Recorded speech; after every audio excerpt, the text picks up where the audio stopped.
Olá, novamente. Então, vamos falar nessa segunda aulinha sobre os princípios gerais de diagnóstico e tratamento das fraturas. Quando a gente faz a abordagem do nosso paciente ortopédico, quem é o nosso paciente ortopédico? Vamos ter pacientes jovens que podem ter um histórico de algum trauma, alguma alteração aguda.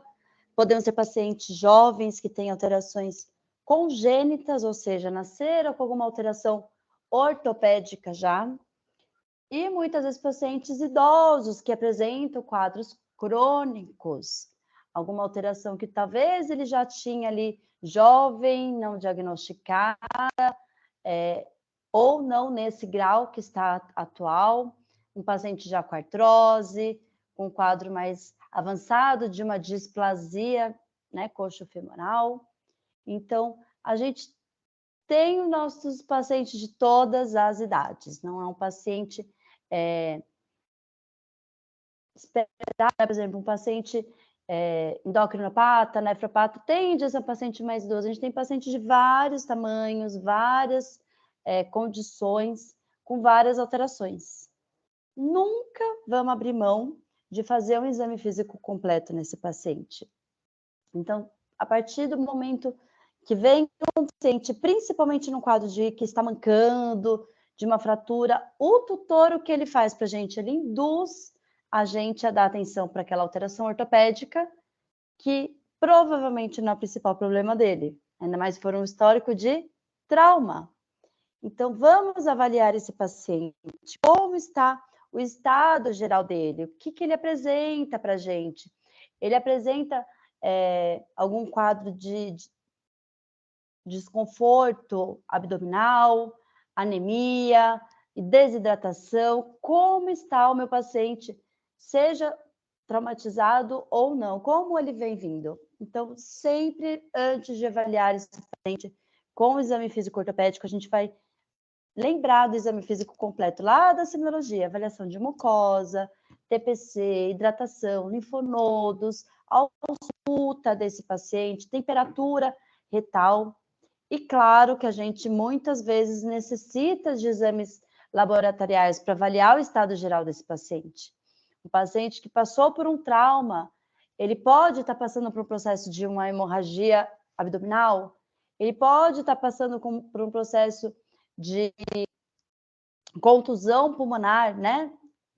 Aquela ruptura dos pequenos vasos do parênquima pulmonar, ele pode ter um caso de pneumotórax, alguma fratura de costela que acaba fazendo o escape, né, desse ar do parênquima pulmonar para a cavidade torácica. O que está acontecendo com esse meu paciente, exceto aquela alteração ortopédica? E quando a gente fala de trauma, tem que pensar na perda de integridade músculo-esquelética, né? Uma fratura. Quais lesões ocorrem naquele membro, além da fratura óssea? Ruptura de vasos sanguíneos, musculares, tendões, ligamentos. Sempre avaliar o sistema cardiovascular. Eles podem fazer quadros de miocardite traumática, hipovolemia por perda por hipovolemia, né? Então, baixar a pressão por conta de baixo, né, volume sanguíneo, um paciente que está sofrendo uma hemorragia. 1/3 de dados de paciente com histórico de trauma vai ter algum acometimento pulmonar, seja um pneumotórax, seja um quadro de contusão pulmonar. Avaliar a integridade do sistema urinário, né? Esse paciente urinou depois desse trauma, como estava a urina? Se não urinou, vamos pesquisar o que pode ter acontecido com esse paciente. E, claro, avaliação do sistema neurológico. Ele pode ter uma alteração no caminhar, não por conta de uma fratura, de uma luxação, mas por uma alteração neurológica. Ele pode não ser capaz de manter-se em estação por uma alteração neurológica. Então, a gente precisa saber diferenciar isso também. O que são os ossos, né? Falando da biologia óssea, ele integra o sistema locomotor e possui algumas funções. A primeira dela, alavanca Então, ao caminhar, ao saltar, isso só é possível porque a gente tem um sistema de alavanca dos ossos. Além que o paciente só se mantém em estação por conta do suporte mecânico que o sistema ósseo faz, né? Ele faz uma resistência à força da gravidade.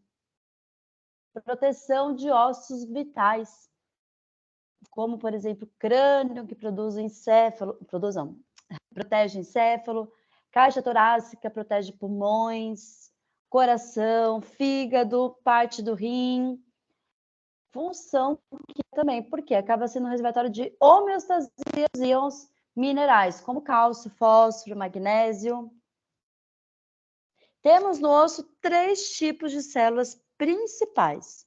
São elas o osteoblastos, osteoclastos e os osteócitos. Quem são elas? Então, osteoblastos são células redondas e roliças, são síntese da matriz, são as células que produzem todas as outras células ósseas. Fazem superfície, estão presentes na superfície das regiões osteogênicas, né, os canais de Harvers, e circundam os vasos sanguíneos no interior do osso reticulado. Ela vai migrar para dentro da matriz óssea, onde, né, forma o osteócito, né, que é a célula básica formadora de matriz óssea. Já os osteoclastos são grandes células multinucleadas, são amontoados de macrófagos. É encontrado próximo do vaso também, responsável pela remoção de mineral e da matriz. São responsáveis pela reabsorção óssea.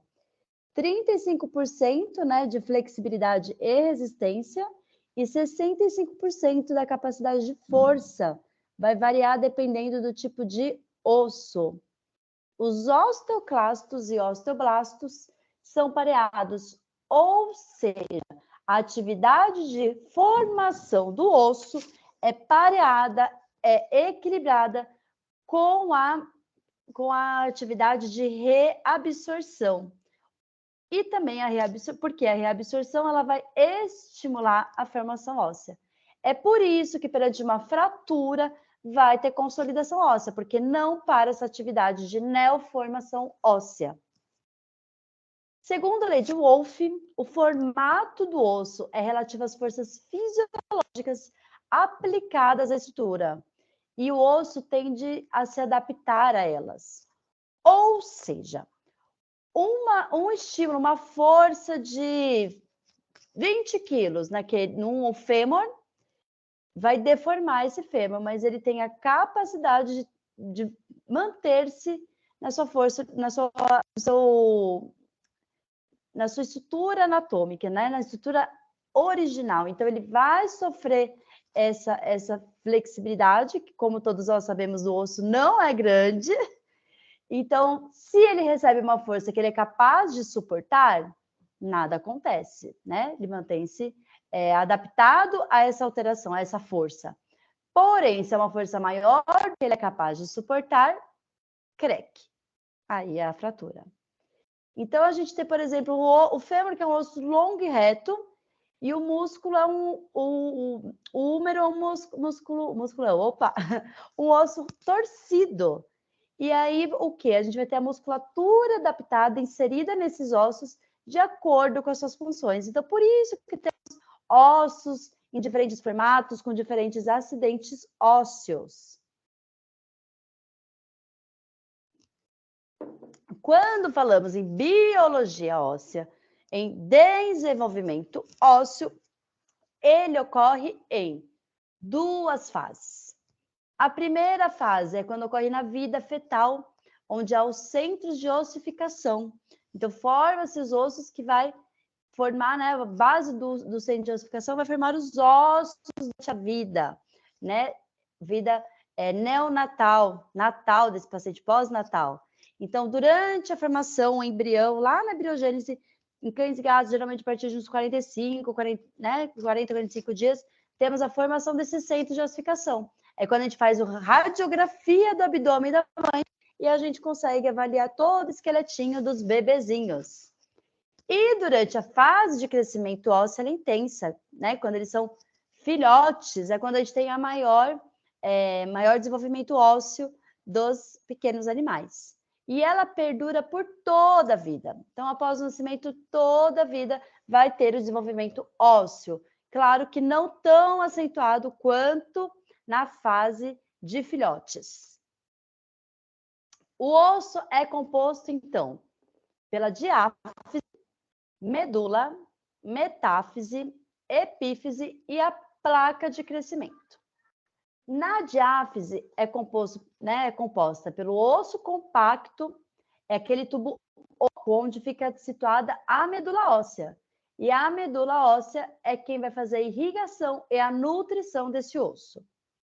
Além da medula óssea fazer a manutenção do osso longo, principalmente nos ossos chatos, ela é responsável pela estrutura hematopoética, então é quem faz aí a formação, o estímulo da formação das células sanguíneas. A metáfise fica na zona intermediária e vai unir a diáfise aos platôs, né? Não aos plantões. A epífise é onde ocorre a transição para o osso esponjoso. Então, é o osso trabeculado que é mais frágil em resistência que o restante do osso. A placa de crescimento é observada entre a metáfise e a epífise. Ela ocorre na fase de crescimento, ou seja, ela só vai ser presente nos filhotes. E ela é composta por cartilagem, condrócitos e matriz hialina. Eles vão se transformar-se em condrócitos, onde é mediado por GH e outros hormônios. Por isso que hoje a gente fala muito, se debate muito sobre a castração precoce, principalmente nos cães de raça de médio porte, grande porte ou gigantes. A gente cada vez mais tem trabalhos falando o quanto a gente interromper esses hormônios sexuais, né, de formação que tende a estimular mais a formação ligamentar, muscular, principalmente até óssea, o quanto que a gente pode comprometer aí o sistema ósseo, né, ósseo e muscular dos animais, ósseo muscular. Então, hoje em dia a gente evita nesses cães grandes, gigantes, fazer a castração antes da puberdade. Quando ocorre puberdade? Geralmente nesses cães grandes, gigantes, a gente fala de 9 meses, né? A partir de 9 meses ocorre a puberdade. Então, contraindicado fazer, né, antes desses 9 meses. E, claro, a gente espera o desenvolvimento completo, geralmente após 1 ano e meio. Se fala muito, né? Por que castrar? Evitar essa questão comportamental? Teríamos bons resultados se ocorrer, de fato, antes da puberdade, né? Porém, pensando nesses cães grandes e gigantes, acaba comprometendo a saúde do sistema ósseo-muscular. Em relação à neoplasia de próstata, isso não ocorre, tá? Então, a gente não tem uma alteração de uma diminuição, digamos assim, né, da prevalência de neoplasias prostáticas em cães que são castrados. Então, não é uma justificativa para a castração nos cães. Então, a gente pode, com segurança, aguardar o desenvolvimento completo desses animais. Revestindo o osso compacto, a gente tem, então, interno, 2 camadas de tecido fibroso. Uma chama periósteo e a outra endósteo. Elas são extremamente importantes na manutenção das células ósseas e para a cicatrização do osso compacto. O endósteo faz o remodelamento ósseo e o periósteo, a conexão do osso com tecidos moles adjacentes. Ele é bem importante aí no processo de consolidação óssea, na reparação das fraturas. Então, o que a liga dos dois são fibras de colágenas, chamada assim mesmo, igual raças de cachorro, fibras de Sharpei, e vai nutrir a placa de crescimento, né? Os vasos não atravessam as placas de crescimento, então, através do periósteo, que acaba fazendo a nutrição dessa placa de crescimento. Ele também é muito importante na preservação, né? Tomar cuidado na sua integridade durante as intervenções cirúrgicas ortopédicas. Então, temos uma ilustração mostrando a epífise, a metáfise e a diáfise. Então, a metáfise une a epífise e a diáfise, né, onde é o osso esponjoso, onde é a maior parte do osso. E a gente pode observar nessa imagem que as veias epifisárias, metafisárias e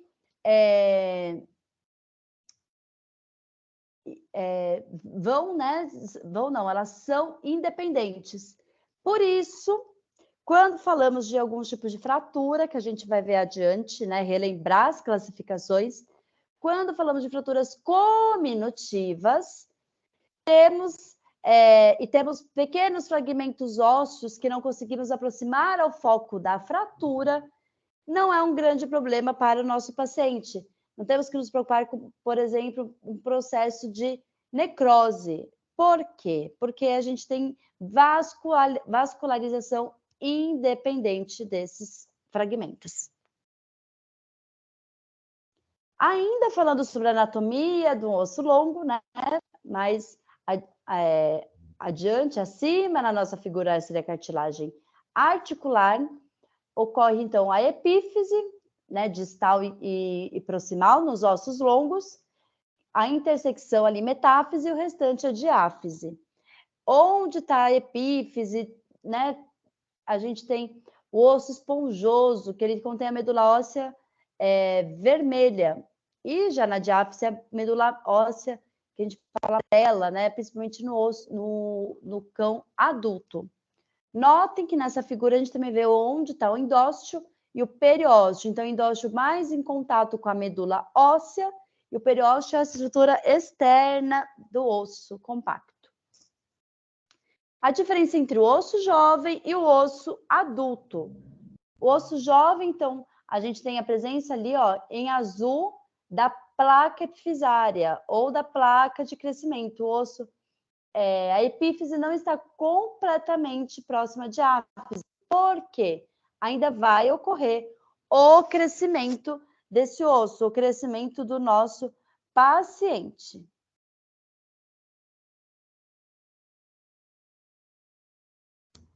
Na figura, temos, então, o primeiro osso, o fêmur, segundo osso, tíbia e fíbula, e terceiro osso, radiúna, o húmero, da esquerda para a direita, né? A, fêmur, B, tíbia e fíbula, C, radiúna, D, húmero. Na porção azul clara, temos a epífise desses ossos. Porção avermelhada, a metáfise desses ossos. E a porção branca é a maior parte dos ossos, que é a diáfise. 25% do débito cardíaco são direcionados aos ossos. O caminho sanguíneo no osso ele é de uma forma centrífuga, ou seja, entra pelo canal medular e sai pela cortical. A presença das arteríolas no endósteo e periósteo vão nutrir todo o osso cortical. E pelos aportes sanguíneos diferentes para epífises e diáfises, como comentamos, os fragmentos longe da fratura vão se nutrir pelo periósteo aderido neles, né? Então, a vascularização independente mantém a nutrição desses pequenos fragmentos. Não há sistema de drenagem sanguínea medular, né? O sistema da medula é responsável pela série hematopoiética. Quando há fratura, o que acontece? Né? Há um rompimento dos vasos, tanto no periósteo quanto na medula. Aí daí temos o sangramento e um hematoma local. As plaquetas e células endoteliais, que começam a se juntar ali 48 horas até 7 a 14 dias, liberam fatores quimiotáticos que fazem a proliferação e migração das células do endotélio e periósteo. Diferenciação em condroblastos. Vai ser matriz de fibrina do coágulo. Também a organização dos capilares e formação do calo.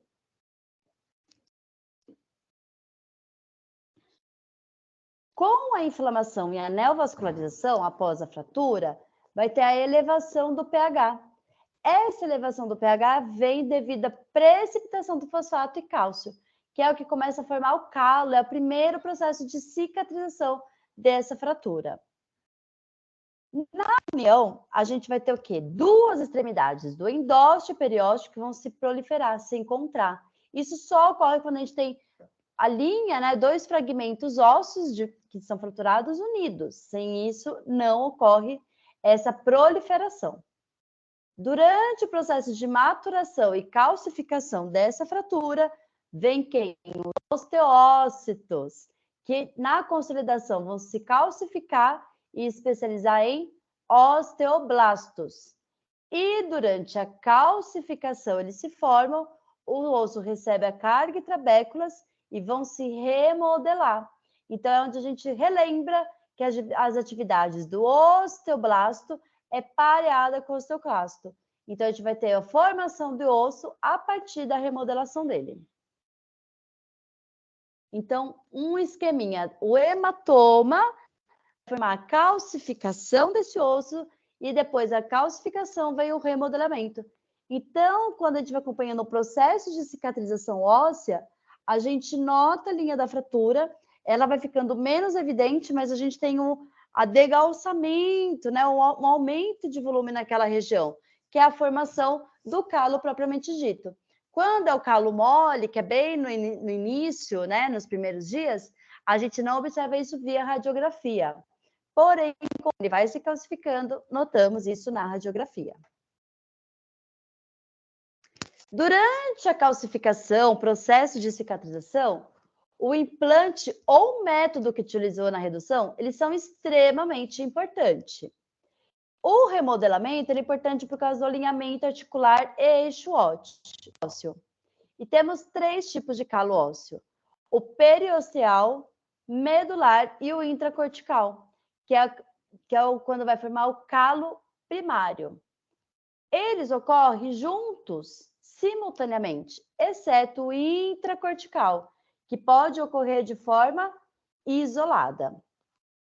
Quando eu tenho calo primário? Quando as corticais estão justapostas, bem coaptadas e tense estável.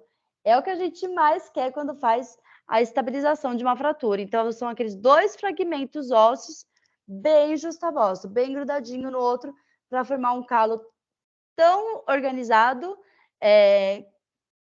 né, que a gente logo vai ter aí a consolidação óssea. Então, os osteoblastos são capazes de comunicar um canal de Rivers a outro. Isso quando que a gente tem esse calo primário? É o ideal, né, que gostaríamos. Nas fraturas transversas, quando a gente reduz anatomicamente com o uso de placas compressivas.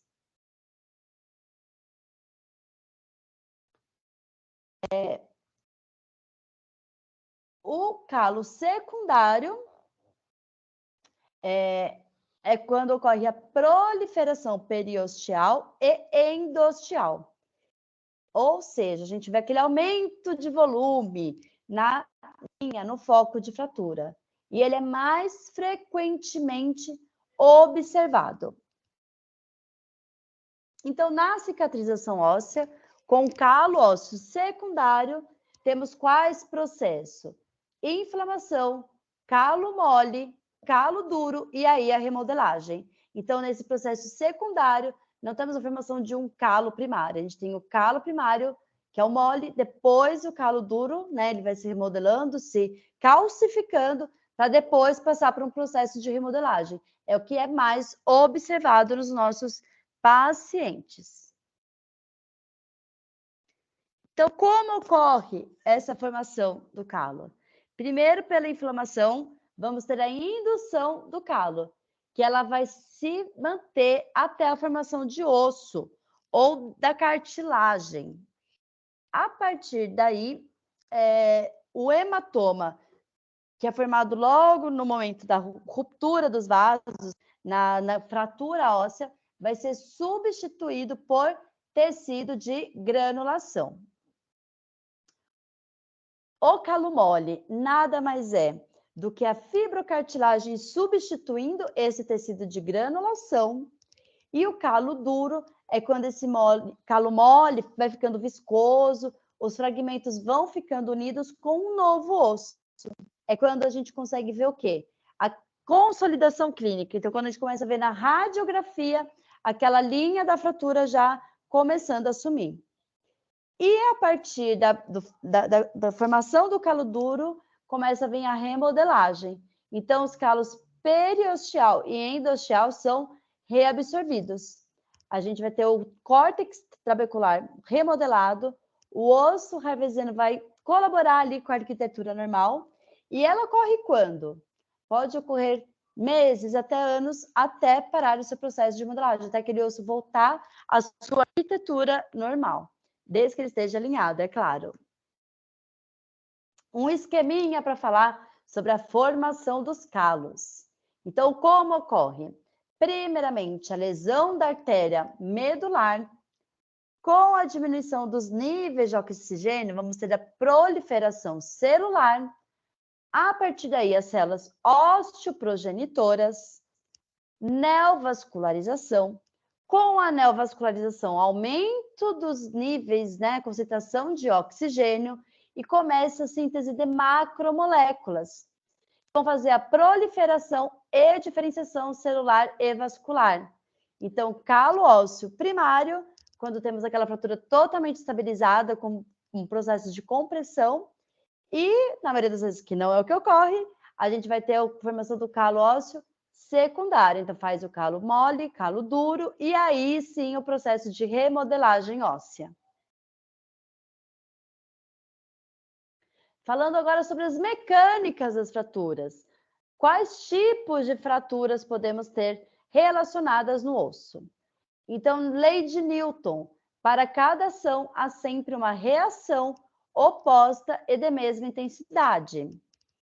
Lei de Wolff, ela vai retornar à sua forma e resistência normal. Ou seja, uma força que é aplicada naquele osso, o osso vai devolver essa mesma força de volta, mesma intenção, mesma intensidade, e claro, em sentido, né, de força oposto. E o que é o objetivo do osso? Mesmo ele sofrendo uma reação, um sentido de força, ele manter-se na sua forma inicial. Então, é a resposta dele na tentativa de se manter nessa mesma forma que acaba ocorrendo as fraturas. E que tipo de fratura a gente tem? Pode ser por tensão. Então, quando aquele fica preso, né, prende uma patinha, ele puxa, faz uma força de puxar mesmo, aí ocorre a fratura. Compressão, quando tem as forças iguais opostas, é que pode ocorrer no chute, no atropelamento.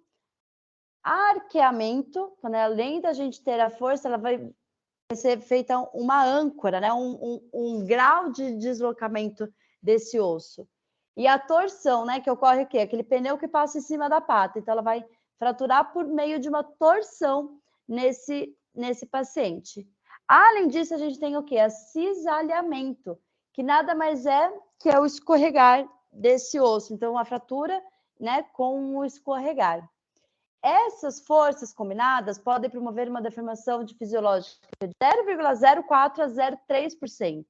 Olha só, basta 0,1% de deformação, né, que o osso é capaz de suportar. Passou disso, ele vai fraturar. Na fratura, mostrando então esse tipo de forças, né, forças axiais, sentido contrário, né, a favor da fratura, destoando a fratura, torção, rotativa e cisalhamento. Mas o que é? Vamos definir o que é uma luxação. Então, a luxação é quando ocorre a perda da relação articular entre as superfícies articulares de dois ossos, ou seja, a perda da congruência articular. Quando ocorre essa perda de contato entre os ossos, entre as, né, que forma a articulação? Quando tem ruptura ou afrouxamento dos ligamentos articulares. Já a fratura, a gente define desse jeito mesmo. Soa um pouco esquisito, né? Falar que é uma solução de continuidade de um osso. Como assim? Se continua, não tem nada de errado. É a maneira técnica da gente falar que é a perda da integridade desse osso. Então, a gente fala assim mesmo. Solução de continuidade de um osso. Ou seja, ele tem perda parcial, que é a fratura incompleta, ou total, que é a fratura completa da integridade da coluna óssea. Para cada osso, a gente tem uma presença de uma força elástica e plástica, onde o osso é capaz de, né, determinar uma carga, seria um dos vetores do gráfico, da determinação, que é o outro vetor, e a partir daí vai gerar uma curva, uma carga que ele permite, né, de deformação. Então, tem o ponto de limite fisiológico, e passou desse ponto, aí sim ocorre o ponto de fratura. Quando vamos falar sobre localização, né, a região da fratura, como se é falado? Que tipo de fratura? Então, na faixa azul, acima do slide, quando é uma fratura nessa região mais epifisária, metafisária, a gente fala uma fratura proximal. Quando ocorre na diáfise, mantém o nome dela, fratura em diáfise. E quando ela está mais na epífise distal, né, a gente fala que tipo de fratura? Fratura distal.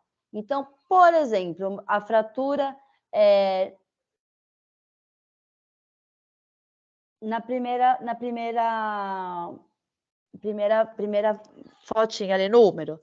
Vamos pensar na fratura ali na linha vermelha mais acima. Então, por exemplo, uma fratura completa, transversa, proximal. No fêmur, vamos descrever essa fratura, né? Fratura múltipla, eles, né, pode colocar como em cunho, borboleta, né? Eu acabo preferindo que vocês utilizem o termo múltipla ou cominutiva redutível.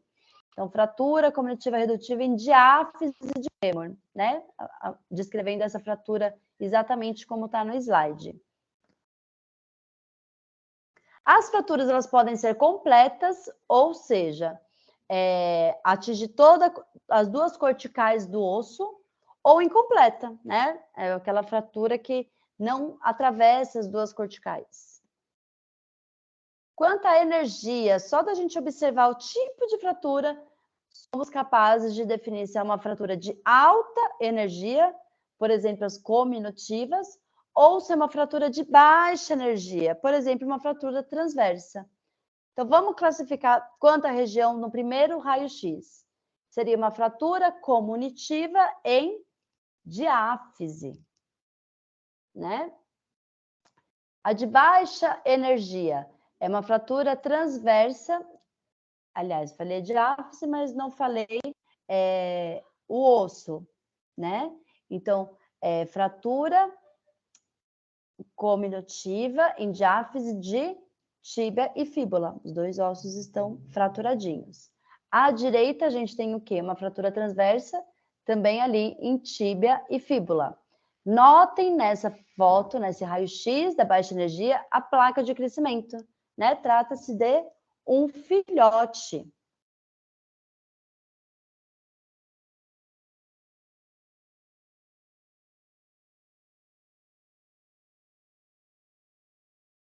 Então,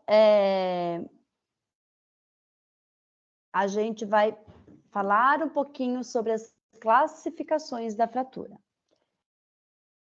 Então, fratura transversa, fratura oblíqua, fratura em espiral, é como se ela fizesse uma voltinha, né? Desse um espiralzinho. E a fratura múltipla, vocês podem chamar de fratura múltipla ou uma fratura cominutiva redutível. Por quê? Os fragmentos podem ser realinhados. A outra imagem é uma figura de uma fratura cominutiva. E a gente pode escrever como cominutiva irredutível, onde os fragmentos não podem ser realinhados. Temos as fraturas de avulsão, que a gente vai comentar sobre elas também. Elas ocorrem em extremidades, né? Então, a gente pode ter aí em trocânter, em olecrano, calcâneo. E fraturas de Salter-Harris, que é presente em quem? Nos filhotes. Notem ali a linha azulzinha, né? Que está mostrando a fratura na primeira foto, mas é bem na região da placa de crescimento, na linha epifisária. Então, quando é tipo 1, é uma fratura que ocorre bem em cima da placa de crescimento. A tipo 2, além de pegar a placa de crescimento, ela pega uma porção da diáfise. Tipo 3, na placa de crescimento e epífise. Tipo 4, placa de crescimento, epífise e porção da diáfise. Tipo 5, é uma fratura compressiva, de compressão na linha fisária. E a tipo 6, ela é parcial. A tipo 5 é uma fratura compressiva total e a tipo 6 parcial. Ainda a fratura pode ser fechada, como Golden, né, fraturadinha ali, membro torácico esquerdo, sem apoiar o membro, mas a gente não nota uma lesão aparente. A gente precisa palpar esse animal ou ele apresenta uma claudicação que nos leva a essa suspeita. Diferente do paciente abaixo, ele tem uma fratura exposta, ela está aberta, eu consigo avaliar até o canal medular, né, medula óssea desse osso, desse fêmur. Então, uma fratura aberta pode ter exposição do osso ou não, mas ela vai ter exposição de alguma parte desse membro. Ela vai ter a perda da integridade da pele. E vamos lá. Qual que é a diferença da minha abordagem no primeiro paciente com uma fratura aberta ou uma fechada? Temos que ver que a gente tem aí um foco de infecção na fratura aberta. O paciente com a fratura fechada provavelmente receberá antibiótico apenas no momento ali da cirurgia, no dia da cirurgia. Já esse paciente com a fratura aberta, e assim, né, que for diagnosticada, ela vai ser tratada já com antibiótico, ela vai ter que tentar, né, vamos tentar reposicionar esse osso para fazer uma bandagem, um curativo até ele estar apto a um procedimento cirúrgico, né? Então, a gente tem que avaliar o estado geral dele, tudo. Se tem contaminação nessa lesão, a gente não vai colocar um implante, vamos tratar antes disso. E claro que a nossa conversa com o tutor é muito diferente, né? A gente tem um risco desse paciente de desenvolver o quê? Uma infecção óssea. A gente vai ter uma aula para falar só sobre isso, só sobre osteomielite. É muito grave, né? Muito pior o prognóstico desse paciente. Teoria de Strain. Então, dependendo do tecido, a gente tem uma tolerância ao alongamento e ao encurvamento. É muito simples, né? A gente pensar aí no osso. O osso praticamente não se molda, né? Não é flexível a força que ele atinge. Então, olha lá, pensando na formação dos calos. Por que a gente tem que manter esse osso estabilizado? O uso do implante. Porque o tecido de inalação é 100% alongado, ele permite um grande curvamento. E cada vez que a gente movimenta esse foco de fratura, a gente bagunça todo esse mecanismo de formação, né, do tecido do calo ósseo, que vai ser o responsável pela consideração óssea. Quando vem a formação de cartilagem, já diminui essa tolerância ao alongamento. O nosso foco de fratura vai ficando mais estável. E aí sim, quando tem osso, que ele está totalmente estável ao alongamento e ao encurvamento. Associando, né, as leis de Strain e Wolff, a gente vai ter os princípios que vão direcionar na escolha do tipo de fixação. Então, estabilidade relativa com a rígida absoluta do implante. Isso que a gente vai buscar, né? Um implante que vai ser capaz de manter estável aqueles fragmentos ósseos para consolidação óssea. Essa parte da aula, vamos falar um pouquinho sobre as características dos implantes. Muitas delas não depende da gente, né? É o que a própria fábrica, a própria manufatura, digamos assim,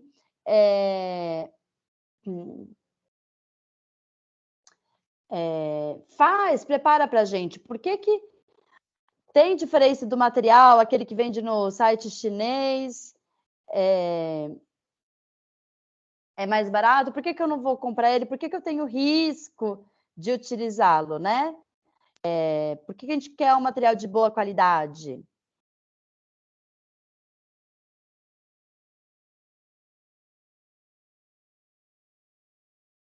Então, vamos falar sobre eles. Temos a presença de metal ou liga metálica nos implantes, então eles estão suscetíveis a processos de corrosão. E quando a gente fala em aço, a gente tem o quê? Mais resistência e dureza. Por isso que a gente acaba misturando, né? A gente não. A indústria mistura alguns tipos de metais. Todo implante passa por uma corrosão uniforme. O que ela acontece? Ela tende a escurecer. Isso não traz nenhum problema ao paciente, à consolidação óssea. Mas quando esse implante passa por um processo de mistura de elementos sem tratamento, ele pode apresentar corrosão galvânica. Então, é como se o metal tivesse ali fazer trocas de carga positiva e negativa, e aí sim a gente vai ter uma alteração no processo de cicatrização, vai retardar esse processo de cicatrização. Ainda temos a corrosão em fenda ou pitching corrosion, que são pontos onde não houve adequado polimento do material e processamento da sua superfície. O que é isso?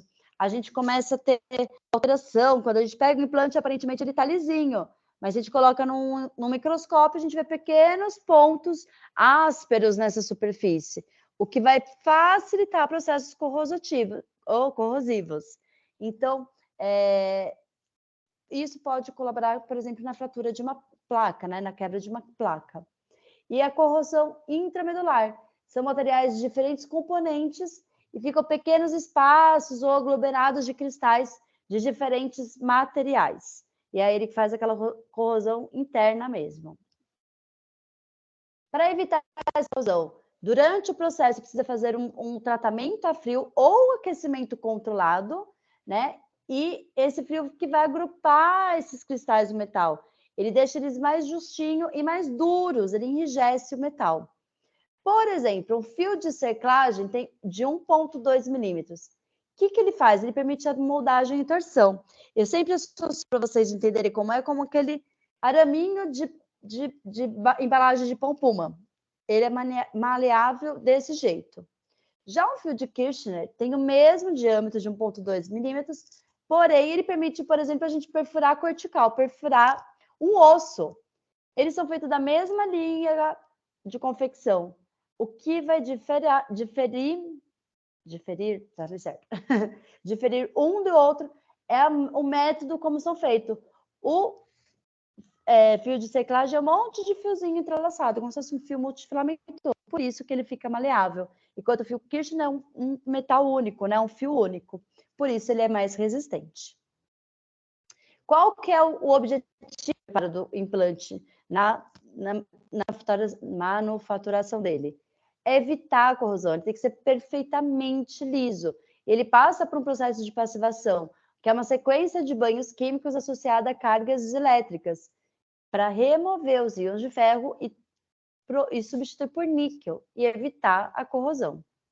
Então, eles têm que manter propriedades mecânicas fortes para impedir a movimentação do foco de fratura e também não pode ser tão mais forte que os ossos, senão a gente pode fazer o quê? A fratura desse osso. Então, o mais próximo do ideal são ligas metálicas de 2 ou mais metais. Hoje em dia acaba se utilizando mais ligas de titânio, né? Ou aço inoxidável cirúrgico, né? Que tem bem pouco ferro, mas cada vez mais os implantes estão indo para essa linha da liga titânio, que realmente é o que a gente tem mais próximo ao ideal. Por serem altamente resistentes, baixa deformidade, possui elasticidade, então a gente consegue ali, de fato, retorcer essa placa, manter ela próxima às curvaturas do osso, ela tem que estar totalmente em contato com esse osso, resistir a um grande número de ciclos, permitir inúmeros ciclos de repetição de força sem alterar suas características mecânicas ou de deformação. A escolha de implante vai depender da massa cinética, que é o vetor resultante das massas, que vai incidir sobre esse osso, né, as forças que incidem sobre esse osso, e o braço do momento é a distância entre a linha de ação de uma força e o eixo de rotação. Então, que é aquela curva de deformação que comentamos anteriormente. Agora vamos falar um pouquinho sobre os implantes utilizados, né? Temos os pinos intramedulares, que tem duas características. Eles têm uma área de secção transversal homogênea, ou seja, são cilíndricos para contrapor forças de curvatura, né? E eles se comportam da mesma maneira, independente do sentido que a força é aplicada. Então, o pino intramedular ele atravessa longitudinalmente o osso longo, né? Ele fica no canal medular e ele evita que esse osso tenha a força de curvamento. Ele se mantém o mais reto, digamos assim, possível. Eles são instalados no eixo longitudinal do osso. Então, eles aumentam essa resistência à curvatura, como já comentamos. Eles fazem contraposição nas forças de curvatura, porém, não anulam as forças de rotação, ou seja, um fragmento é capaz de rotacionar pelo outro, e do cisalhamento, que é o deslocar, né, que é o escorregar. Então, não são bons métodos para correção de fraturas múltiplas ou em bisel. Quando eles são maiores que 1,6 milímetros, a gente chama eles de pinos ou hastes de Steinmann. E quando são menores, de 1 a 1,6, chamamos de fio de Kirchner. Eles têm comprimentos diferentes, que varia de 22 a 30 centímetros, e podem ter pontas em bisel, é igual a pontinha de uma agulha, que é para martelar no osso. Ou uma ponta em trocáter, que é quando a gente vai usar a furadeira, eles vão ser capazes o quê? De perfurar esse osso. Podemos fazer a introdução normógrada, então quando a partir de uma das epífises, a gente coloca, alinha esse foco de fragmento, então a gente vai passar de uma epífise para outra. E a retrógrada quando ocorre uma fratura, por exemplo, transversa, e o nosso auxiliar vai apresentar para a gente essa fratura. A partir do foco de fratura, a gente coloca o pino intramedular, a gente mede, né, ali do tamanho do osso, ele vai passar, então, por um lado, pela linha de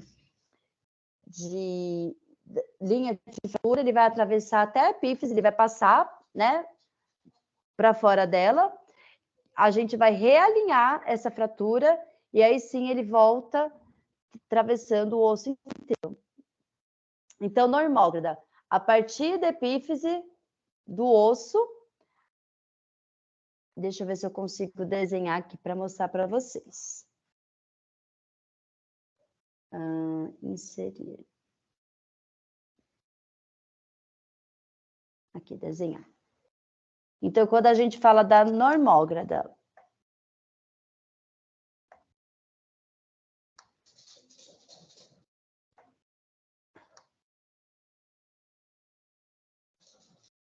desenhar para ficar mais visível para vocês. Onde vai ser a inserção do pino intramedular? E faz o alinhamento do foco de fratura e o pino intramedular vai ser introduzido por aqui. Né? A gente vai, deixa eu ver aqui onde tem uma borrachinha. Não tô achando. Então, aí a gente corta, né, o pino, essa parte de fora que ele vai sair, check, sai, e fica nessa região aqui todo o pino intramedular. Essa é a normógrada, então a gente coloca nesse sentido a partir da epífise do osso, certo?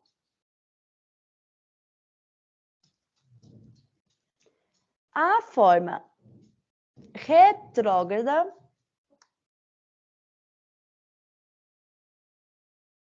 a gente vai ter o osso nesse sentido. Pelo foco de fratura, a gente vai inserir o pino intramedular, ele vai atravessar a epífise, certo? Ele vai ficar de que jeito no meu osso? No osso meu não, né? No paciente, vai ficar desse jeito a hora que eu coloco.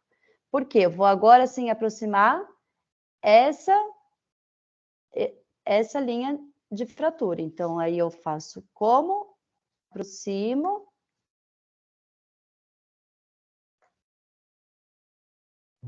Certo? Aproximo. Reduzo a fratura e meu pino tá assim. Então, agora, nesse sentido, que eu vou levá-lo até o restante do osso. E aí, como que ele fica? Aqui. Então, como que ocorre a implantação dele? Foi da linha de fratura, atravessei, para depois ele passar para o osso todo. Essa é a retrógrada. Tudo bem?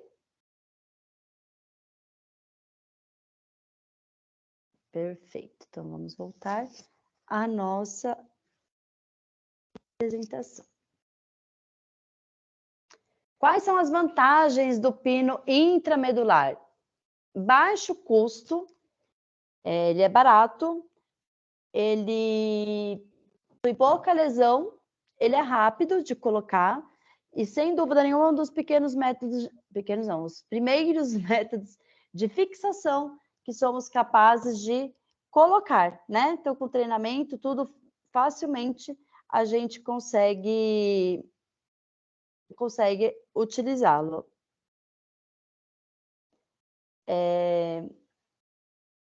Desvantagem, ele é um método pouco estável, um retorno à atividade longa, né, por conta de instabilidade. Faz lesão articular, né, a gente passa a epífise, então isso acaba trazendo uma instabilidade,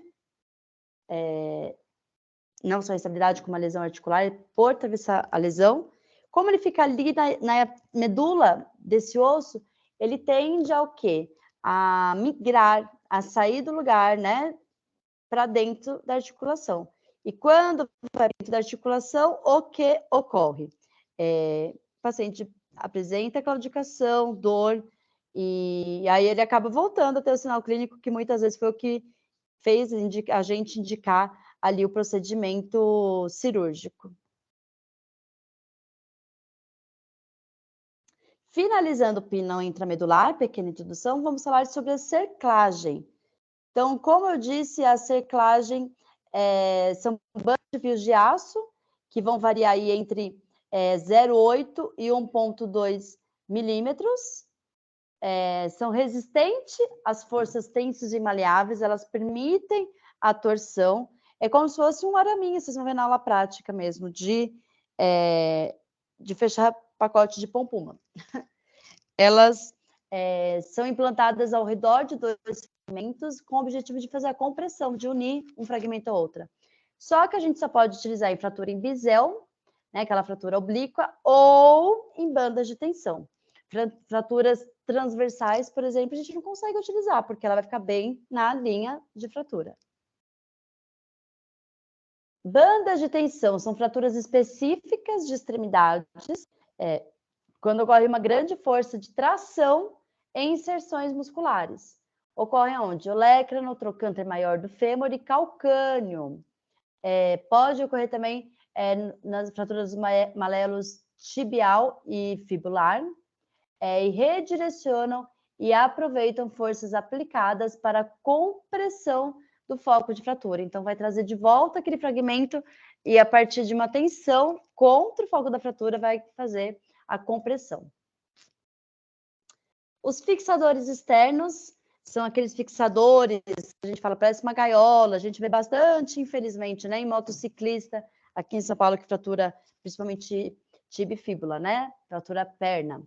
Então, são eles preservam o foco de fratura, a gente não precisa acessar o foco de fratura cirurgicamente para colocar esse tipo de implante, e pensando na biologia da cicatrização óssea, isso é ótimo, né? A gente não reorganiza aquela formação do calo,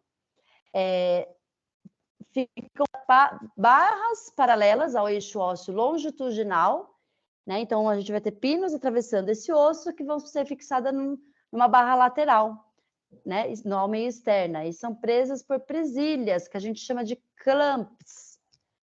As forças são desviadas para os pinos e transferidas para as barras. E a principal complicação é a soltura prematura do pino. Então, ele vai se soltando daquele osso, principalmente quando ele não é aplicado de forma adequada. A gente vai conversar futuramente sobre os tipos de fixadores, indicações e tudo mais. Placas ósseas e parafusos são indicadas em praticamente todos os tipos de fratura. É um implante interno, é o que mais suporta forças, porque ele está bem colado mesmo ao osso, né? Ele fica no eixo longitudinal do osso. Por isso, quando a gente tem qualquer desvio do osso, né, um acidente ósseo, o osso não é totalmente reto e a placa vem totalmente reta. Então, a gente precisa fazer o quê? O que a gente chama de retorcimento. No nosso planejamento da fratura, a gente vai levar isso em consideração para que essa placa fique em íntimo contato com o osso. Ele tem um custo acessível, porém, a curva de aprendizado, sem dúvida, de todos os implantes, é mais longa. Exige tempo, juntei treino e tempo, exige tempo, treino, disciplina e destreza, né? E muito, muito, muito treinamento. Então, as placas tradicionais vão fixar no osso por atrito, por contato, os parafusos vão apertar essas placas. Quanto maior a superfície de contato com o osso, maior o atrito e menos chance de falha. Como eu falei, o retorcimento da placa, para ficar bem em contato com o osso mesmo. Ela vai ter denominação de aposicional ou posicional, isso é a técnica de aplicação do parafuso, que ele vai manter elas na posição adequada. E os compressivos, que comprimem 2 fragmentos da fratura. Futuramente, também na nossa aula de implante, a gente vai comentar sobre eles. Os parafusos, eles estão destinados a osso esponjoso, então quanto maior a rosca, né, maior o passo de rosca e a profundidade. O passo de rosca seria mais ou menos uma voltinha da rosca até o outro lado, né? A profundidade, a distância de uma rosca para outra. E o osso cortical já tem menor esse espaço e esse profundo, né? Porque ele se prende melhor no osso. Eles variam em diâmetro e a gente tem uma tabela que vem de cada caixa, das brocas que vão ser utilizadas para cada parafuso. Depende da função do parafuso. Qual é o passo a passo para colocar o parafuso? Então, a primeira coisa, a gente vai perfurar esse osso. Depois que perfurou o osso, ele vai ser medido para eu saber o comprimento do parafuso. Após eu saber o comprimento do parafuso, eu vou criar o quê? A rosca, que é fazer o que a gente denomina de macheamento, né? Quando a gente perfura, fica liso esse furo. Então, a gente vai criar essa rosca para colocar o parafuso. Depois que eu perfurei, medi, criei a rosca no osso, aí sim eu coloco o parafuso. Então, elas vão receber o nome conforme o tipo de força que é feita no foco de fratura.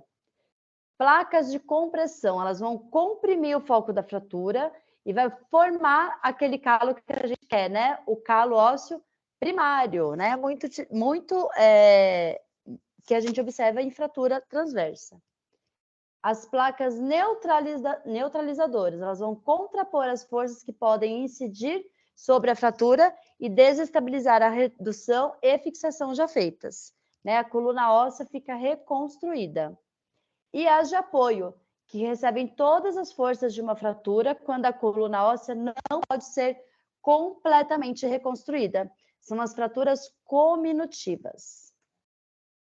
Os tamanhos das placas são determinados por sistemas e correspondem ao tamanho do parafuso. Então, por exemplo, a gente tem o sistema 2, que a gente vai usar qual parafuso? De 2 milímetros. 2,7, parafuso de 2,7 milímetros. E assim sucessivamente. Quando falamos em cooptação pré-operatória, que é a bandagem, tala, a gente faz com qual objetivo principal? é reduzir a lesão em tecido mole e dar conforto ao paciente. Vamos estudar em quais tipos de fratura a gente pode pensar isso como método de tratamento, né? Não temos muitas indicações, porém, até o dia da cirurgia, aquele paciente vai manter aquele membro mobilizado, né? Com esses objetivos de reduzir lesão de tecido mole e trazer conforto para ele. As talas externas sempre devem ser monitoradas, principalmente por conta de edema, elas podem sair do lugar. Então, a gente sempre deixa os dedinhos para fora para observar essa formação do edema. Se molhar, sair do lugar, elas precisarão ser refeitas. Mas, Karen, não é um problema manipular o foco de fratura? Com certeza, por isso que elas acabam não sendo tão utilizadas, né? E quando elas dão mais certo? Geralmente fraturas abaixo do joelho e abaixo do cotovelo também. Por quê? Para fazermos uma tala, precisamos ter duas articulações imobilizadas. Então, quando eu falo de uma fratura em radiuna, eu vou fazer minha mobilização um pouquinho acima do cotovelo, né, da linha do olecrano, e um pouquinho abaixo do metacarpo. Então, vou estabilizar duas articulações, proximal e caudal, né? Desculpa, proximal e distal dessa fratura. Quando falamos em fraturas, o que a gente fala? De planejamento. Ao contrário de uma cirurgia, de uma castração, uma orquiectomia, que você chega, oi, bom dia, gente, vim fazer a castração do Toby, qual é o peso dele, tudo, a gente vai, né? Beleza, é uma castração e não preciso ter talvez tantas informações sobre aquele paciente, né? É uma cirurgia que a gente já sabe, conhece o acesso cirúrgico, sabe o que esperar dela, certo? Porém, quando a gente fala em fratura, a gente vai saber o quê? Tudo. Inclusive, qual implante eu vou utilizar naquele paciente.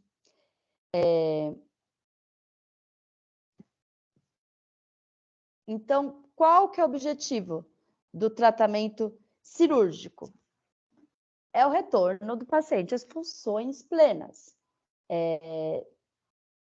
Por que a gente quer fazer o planejamento? Para evitar falhas, como prolongamento de tempo de cirurgia, excesso de dano tecidual, tecidos moles, e principalmente erro técnico, não ter o implante adequado para aquele paciente.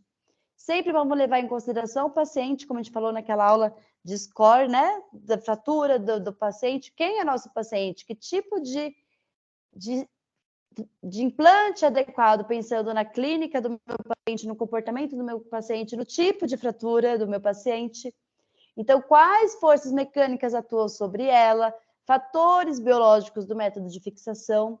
E para a gente fazer um bom planejamento, a gente vai ter que ter sempre duas projeções, né, dessa fratura. Nunca vamos basear numa só.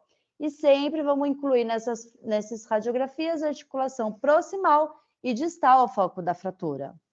E para ossos dos condrodistróficos, né, os cachorrinhos de patinha tortinha, ou que tem fraturas múltiplas, cominutivas, eu não sei o tamanho daquele osso original, indica-se ainda fazer a radiografia do membro colateral. Então, o que o cirurgião tem que pensar? Na reconstrução da coluna óssea, dividir a carga de forma o mais igual possível entre o implante e o osso, né? E submeter esse osso a forças que incentivem o remodelamento do calo ósseo. E principalmente proteger esse implante de falha por fadiga. Tudo isso para evitar um erro, né, uma falha técnica da técnica cirúrgica. Então, a gente tenta manter o microambiente da fratura o máximo possível, né? Lembrar que os nossos pacientes jovens são bem favoráveis pela grande atividade periosteal que possui, grandes quantidades de ossos esponjosos, tende a ter uma consolidação muito rápida. Ao contrário, as fraturas cominutivas, que a gente tem um grande dano tecidual, grande déficit circulatório, os implantes precisam ser o quê? Muito mais resistentes e duráveis. Tende a ser uma consolidação mais lenta, mais devagar. Então, as fraturas são corrigidas por reconstrução da coluna óssea e alinhamento do eixo ósseo articular. o que a gente foca na reconstrução anatômica? Fraturas articulares, fraturas simples com 2 ou 3 fragmentos grandes. Já no alinhamento osteoarticular, fraturas com grande cominução, com grande comprometimento de tecidos adjacentes. Então, a gente vai definir se a redução vai ser aberta ou fechada. Redução aberta, a gente vai acessar o foco de fratura durante a cirurgia. Redução fechada, não vai focar nisso, né? O local da fratura, qual é a complexidade, o método de fixação, os reparos abertos, a gente atrapalha, né? A gente mexe ali no microambiente que está promovendo aquela fratura, porém a gente permite uma possível enxertia e reconstrução anatômica. O reparo fechado vai preservar esse ambiente, né? O suprimento sanguíneo e o ambiente da fratura. Porém, a gente tem mais dificuldade na reconstrução de coluna óssea e vai aumentar a sobrecarga do implante. Temos hoje, né, como a gente falou na aula do arco cirúrgico, que a gente vê ali a colocação do implante em tempo real, a gente consegue fazer uma cirurgia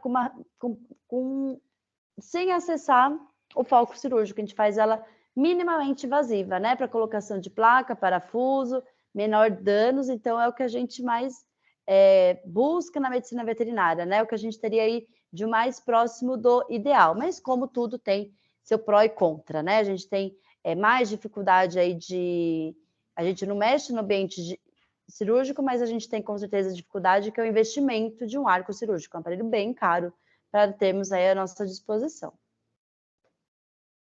A gente tem vários métodos de planejamento e a gente acaba usando a sobreposição direta, que é o mais simples, funciona super bem. Então, a gente pega cada fragmento do osso e desenha uma folha transparente, aquela folha... Ai, me fugiu o nome agora. De acetato, né? Então, pega uma folha, desenha um fragmento de fratura. Na outra folha, outro desenho. E a gente vai reconstruir sobrepondo uma folha sobre a outra. Elas são transparentes. Então, a gente vai conseguir fazer a reconstrução e o planejamento de fraturas diafisárias de ossos longos. E a partir desse desenho final, a gente faz a seleção do implante. Outro método é usar um modelo de tamanho, né, semelhante ao fraturado. Então, a gente tem avanços, né, na impressão 3D, ou pegar a radiografia e já desenhar como é o osso colateral e pré-retorcer essa placa. No dia da cirurgia, ela já está pré-moldada para esse paciente. Então, vamos discutir um casinho. Primeiro caso, filhote, fratura transversa completa em diáfise proximal, podemos dizer assim, de tíbia, né, tíbia e fíbula. Método de implante, placa e parafuso. Aí a gente vai acompanhando no pós-operatório como vai sendo a consolidação óssea, né? E aí nunca colocar o parafuso no foco de fratura. Aqui lascou, né? Fratura comunitiva, aqui pega a diáfise, pega região proximal também, de tíbia e fíbula. E aí, provavelmente, o implante não vai conseguir reconstruir toda essa coluna óssea. Então, olha lá, colocação de 2 placas e parafusos, ou a placa retorcida acompanhando, né? O osso, ela tem que estar o mais em contato possível. E o que temos aqui, ó, que eu falei para vocês, parece o araminho do pompuma, são as cerclagens. Colocação, então, de uma placa e parafuso numa fratura de rádio una, nessa parte, nessa foto, fazendo com a furadeira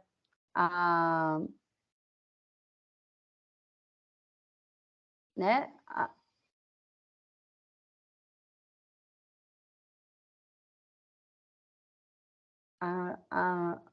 a perfuração do osso, faz a medição, o mochamento e depois coloca o parafuso.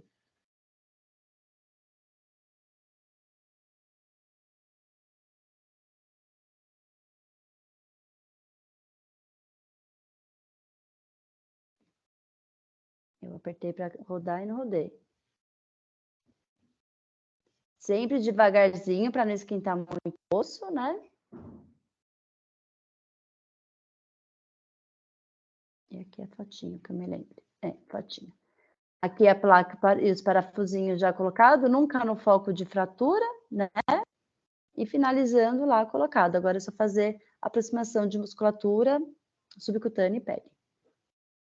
Certo, meu povo? Então, a gente acaba aqui nossa aula.